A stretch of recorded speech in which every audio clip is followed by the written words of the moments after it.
Grievances be noted, and I give the call to the member for Bennelong. Thank you, Deputy Speaker. Throughout Australia, people are worried about the cost of housing. Many residents in my local area of Bennelong are faced with growing rents while they are priced out of housing market due to high prices.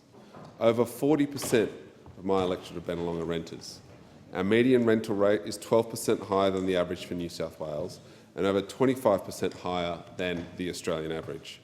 Almost 35% of those renting in our community are paying more than 30% of their household income towards their weekly rent.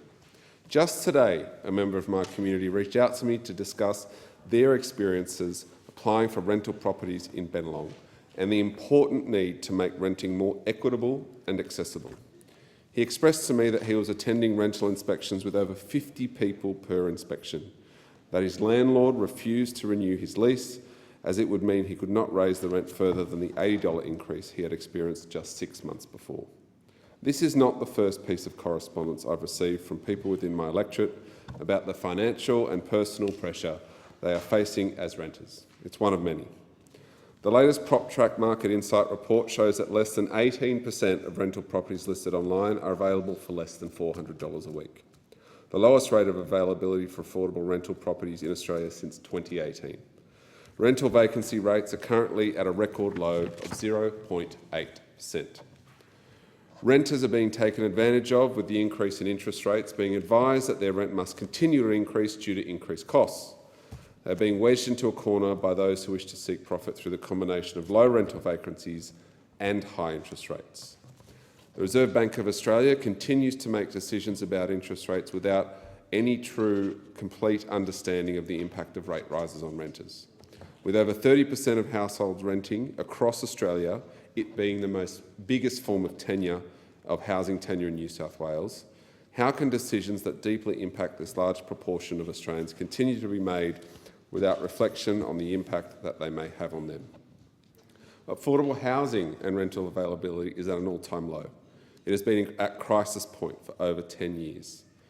Put simply, the housing market continues to fail households, especially those on very low or moderate incomes, and it's everyone's responsibility not to fail them.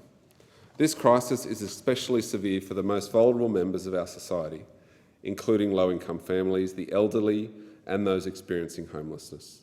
For vulnerable Australians, including low-income families, the elderly, and those experiencing homelessness, the lack of affordable housing options can have dire consequences. Without addressing this crisis, we risk leaving behind those who need our support the most and damaging the social and economic fabric of our communities.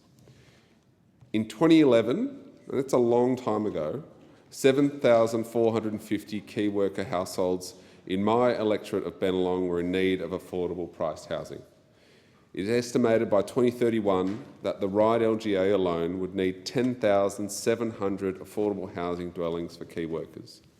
As I've spoken about before in this place, as the Mayor of the City of Ryde, I worked with the Council to formulate a clear vision for affordable housing in Ryde. We produced extensive and detailed planning proposals and policies to deliver the much-needed changes to housing that our area needed.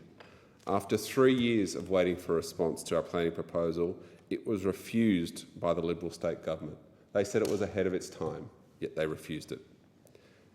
From my experience, I've learnt that it is absolutely essential for all levels of government to work together to take action to address the rental and affordable housing crisis we're currently living through. With a measured and consistent plan spanning across government, we can make the changes we need to move towards solutions to affordable and rental housing crisis. That's why this government is so determined to invest in affordable housing through, of course, the Housing Australia Fund. This will bring a much-needed increase in housing supply that Australia needs. With an increase in housing supply, more rental properties will become available in the market, reducing the cost of housing. Without the ambitious reform of this government in housing, the market will continue to fail to provide affordable rental properties and affordable homes to buy.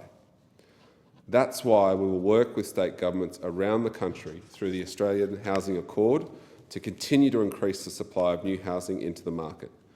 State governments must look closely at their rental legislation as well to ensure that renters are protected and supported.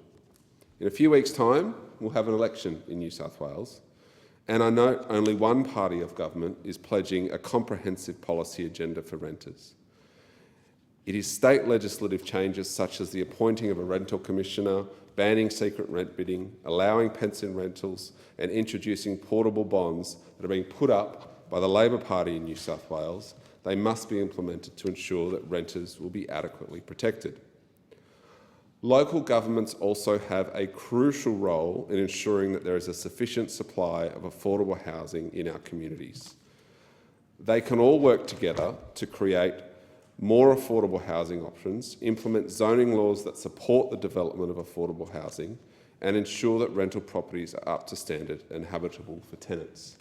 In our experience in Ryde, we did lodge that planning proposal to try and force developers to provide affordable housing, but as I mentioned earlier, unfortunately, the Liberal state government knocked it back. What we were able to do was to negotiate through the planning system the delivery of affordable rental housing for key workers in our area. In Macquarie Park, we have not only retail workers, but workers in the tech industry, we have students, and we've got people who travel across the metro, across Sydney to work. In that park alone, through the affordable housing policy that we're able to establish, we're able to get over 30 units in a matter of years for a small local government area. If each and every local government area were able to do that, that would increase the available stock of housing supply. If the state government were able to do more, that would increase the stock of housing supply.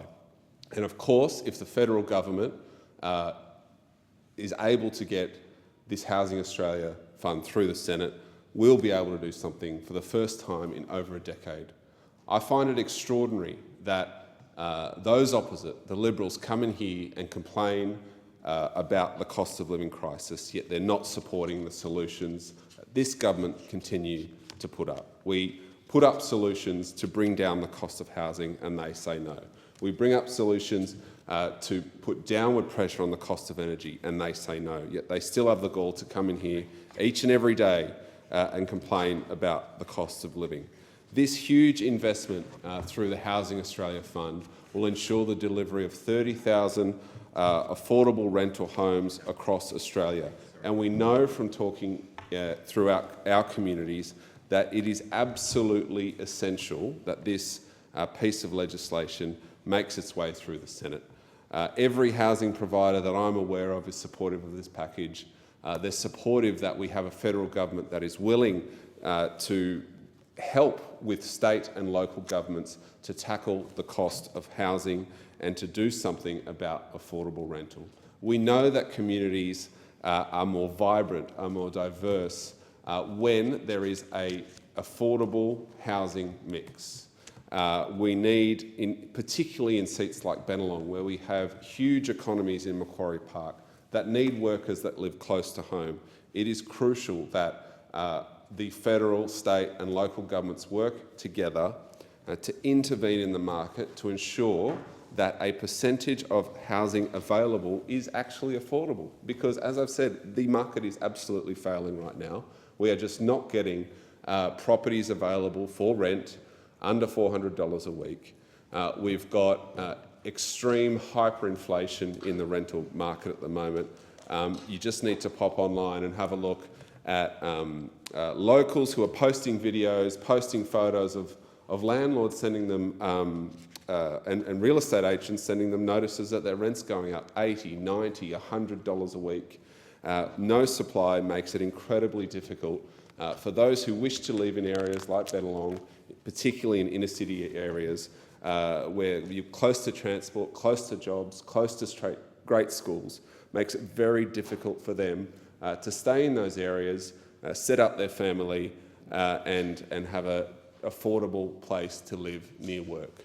I would really encourage all those in the Senate who are yet to consider this Housing Australia bill to get behind the government's plan to deliver this huge and much needed and long overdue intervention into the housing market. We are in desperately need of more supply.